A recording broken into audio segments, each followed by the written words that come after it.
কথায় বলে সময় নাকি সব ঠিক করে দেয়। আমার তাই মনে হয় না। সময় শুধু নিজের গতিতে চলতে থাকে।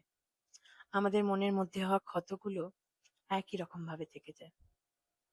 শুধু আরো কিছু ঘটনার ভিড়ে সময়ের সাথে চলতে চলতে ক্ষতটা একটু হালকা হয়ে যায়। সময় সব ঠিক করতে পারে না।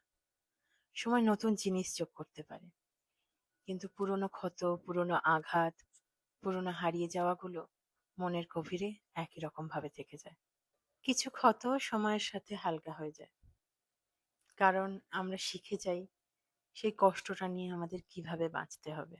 কিছু সম্পর্ক ভেঙে যায়, কারণ আমরা বদলে যাই। কিন্তু ভুলগুলো মুছে যায় না, কষ্টগুলো চলে যায় না, কারণ আমরা অন্যভাবে বাঁচতে শিখে যাই। এই কাজটাই সময় করে। সময়ের কাছে কোনো ম্যাজিক নেই যে এক নিমেষেও সমস্ত কিছু ঠিক করে দিতে পারে। কিন্তু হ্যাঁ, সময় আমাদের এগিয়ে নিয়ে যেতে পারে। সে ক্ষমতা তার আছে। Time doesn't heal everything, but it teaches us how to live with it.